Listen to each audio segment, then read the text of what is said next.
जय श्री सद्गुरुदेवाय नमः। जय श्री गणपति देवाय नमः। ओम नमः शिवाय।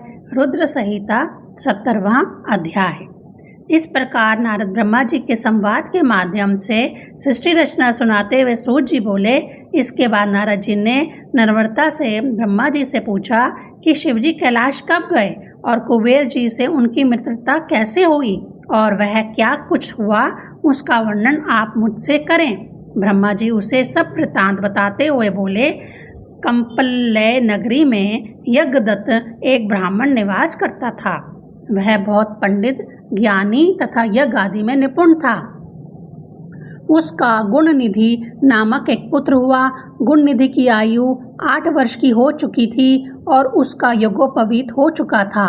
वह पुत्र भी अनेक प्रकार की कलाओं का ज्ञाता था, किंतु वह संयोगवश जुआरी, खेल कूद करके व्यर्थ समय बिताने वालों तथा गाने बजाने वालों की संगति में पड़ गया। यह सब गुणनिधि अपने पिता से छिपकर करता था। यज्ञदत्त तो सदैव अपने गृह कार्यों, यज्ञ आदि में व्यस्त रहता था। जब भी कभी अपनी पत्नी से वह गुणनिधि के विषय में पूछता तो वह बहाना बना देती कि वह इस समय घर पर नहीं है, स्नान करने गया है अथवा पूजन के लिए गया है। एकमात्र पुत्र होने के कारण वह स्नेहवश उसके पिता को धोखा देती रहती थी। कालांतर में गुरु सूत्रों के अनुसार यज्ञदत्त ने उसका विवाह कर दिया। गुणनिधि की माता सदा उसे इन कामों से रोकती और कहती थी कि तुम्हारे पिता बहुत विद्वान व क्रोधी हैं। यदि उन्हें तुम्हारे इन निंदनीय कार्यों का ज्ञान हो गया तो वह मुझे व तुम्हें दोनों को न क्षमा नहीं करेंगे। तुम उच्च कुल में उत्पन्न हुए हो, ऐसी आदतें तुम्हें शोभा नहीं देती। इनको छोड़ देने में ही तुम्हारी भलाई है। किंतु इसका उस पर कोई प्रभाव न हुआ। एक बार वह घर से पिता की अंगूठी चुरा कर ले गया तथा किसी जुआरी को बेच दी। संयोगवश उसके पिता ने वह अंगूठी जुआरी के हाथ में देख ली और उसे उसके विषय में पूछा। तब जुआरी ने उसको बतलाया कि यह अंगूठी उसने चुराई नहीं, अपितु उसके पुत्र गुणनिधि ने ही उसको लाकर दी है। इसके साथ ही उसे यह बताते हुए कि गुणनिधि ने और भी बहुत सी चीज़ें अपने साथी जुआरियों को लाकर दी हैं। आश्चर्य व्यक्त हो किया उन्होंने। और इतना ज्ञानी तथा विद्वान होते हुए भी यज्ञदत्त अपने पुत्र के चरित्र से अनभिज्ञ कैसे है, यह सुनकर यज्ञदत्त लज्जित होकर चला आया। घर आते ही उसने अपनी पत्नी से पूछा, हे धूर्ता, तुम्हारा गुणनिधि पुत्र कहाँ गया है? इसके साथ ही मेरी वह अंगूठी दो जिसे मैंने उपटन करने तुम्हें दी थी, उपटन करते वक़्त तुम्हें दी थी। पत्नी ने कहा, मुझे सिमरण नहीं कि मैंने वह कहाँ रख दी। इस पर यज्ञदत्त ने अपनी पत्नी को धिक्कारते हुए कहा, मुझे तेरी सत्य भाषा कला का ज्ञान है तथा तेरा पुत्र भी चरित्रहीन है, जिसके विषय में तुमने मुझे कभी भी ज्ञान न होने दिया। इस प्रकार कहते हुए वह घर की अन्य वस्तुओं को देखने लगा, किंतु उसे कोई भी वस्तु ना मिली, क्योंकि वह सब वस्तुएं उसके पुत्र ने जुए में हार दी थी तथा माता भी ममता के कारण पुत्र की करतूतों को छिपाती रहती थी। यज्ञदत्त ने सब जानकर अपनी पत्नी को दोषी मानते हुए ये अंजलि में जल लेकर पुत्र व पत्नी का त्याग कर दिया और किसी वेद पारंगत ब्राह्मण की कन्या के साथ पुनः विवाह कर लिया। 18वां अध्याय।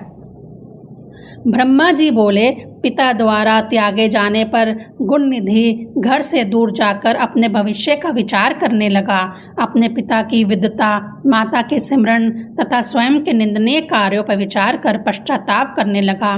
तृष्णा व क्षुधा से व्याकुल एक बार संध्या के समय शिव मंदिर के पास जाकर बैठ गया, जहाँ शिवरात्रि के व्रत के अवसर पर कोई साप परिवार समस्त सामग्रियों से युक्त पूजन के लिए आया हुआ था। जब वह लोग विधिवत पूजन कर चुके और घर लाए हुए भोग आदि उन पर अर्पित कर चुके तो कुछ समय विश्राम के लिए वह लोग वहां लेट गए। उधर मंदिर के पीछे छिपा हुआ वह गुणनिधि उस भोग को लेने का अवसर देखने लगा।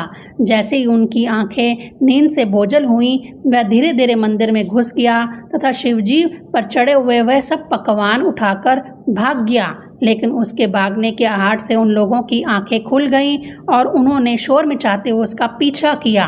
नगर के लोगों ने भी उसका पीछा किया। इस प्रकार नगरवासियों तथा रक्षकों से ताड़ित होता हुआ वह अंधा हो गया। अभी उसने चुराए हुए भोग को मुंह भी नहीं लगाया था कि यमदूतों ने आकर उसे पकड़ लिया। वह उसे ले जाने ही वाले थे कि शिवजी के अनुचर भी उसे लेने आ गए और यमदूतों से बोले कि यह इस शिव भक्त ब्राह्मण को छोड़ दो, क्योंकि अब यह पाप मुक्त हो चुका है। यमदूतों ने शिवजी के अनुचरण का अभिवादन कर कहा, यह बहुत दुष्ट, पाप का भागी, निंदनीय, आचार युक्त है। यह छोड़ने योग्य किसी प्रकार भी नहीं। इसने शिवजी की नैवेद्य तक छुड़ा लिया और शिव के नैवेद्य का भक्षण करने वाला पाप का भागी व दंडनीय होता है। किंतु फिर भी धर्म के विषय में आप ज्ञानी हैं। आपके अनुसार यदि इसने धर्म का कुछ भी अंश हो तो हमें कहिए। तब शिवजी के अनुचर ने कहा, निंदनीय व पाप करने वाले इस गुण निधि के पाप रहित कर्म इस प्रकार हैं। इसने शिवलिंग के सिर पर गिरती हुई दीपक की ज्योति की रक्षा की तथा अपने वस्त्र की बत्ती बनाकर उसे प्रज्वलित रखा। भूखे रहकर व्रत करके शिव के गुणों का श्रवण किया तथा उनका दर्शन किया तथा ध्यान के समान ही मंदिर के द्वार पर बैठा रहा। अतएव यह शिवलोक का अधिकारी है। वहाँ कुछ दिन रहकर पाप नष्ट हो जाने पर कलिंग देश का राजा बनेगा। यह ब्राह्मण शिव भक्त व शिव का प्रिय है। यह हमारे साथ शिवलोक जाएगा। अब आप लोग अपने यमलोक को जाओ। उनका ऐसा कथन सुनकर यमदूत अपने लोक चले गए तथा यमराज ने प्रसन्नता से उनकी बात स्वीकार कर ली। इस प्रकार वह गुण निधि नामक ब्राह्मण शिव अनुचरों के साथ शिवलोक गया। वहाँ शिवजी व उमा देवी के आराधना से पाप मुक्त होकर कलिंग का राजा बना तथा अरिमंदम नाम से विख्यात हुआ। संयोग वंश की हुई शिवजी की सेवा से उसके समस्त पाप नष्ट हो गए। हे नारद, गुण निधि के उद्धार का यह आख्यान जो सुनेगा उसके सब कार्य सफल होंगे तथा सुख की प्राप्ति होगी। अब मैं तुम्हें महादेव शिवजी व कुबेर की मित्रता का प्रसंग सुनाता हूँ। ओम नमः शिवाय।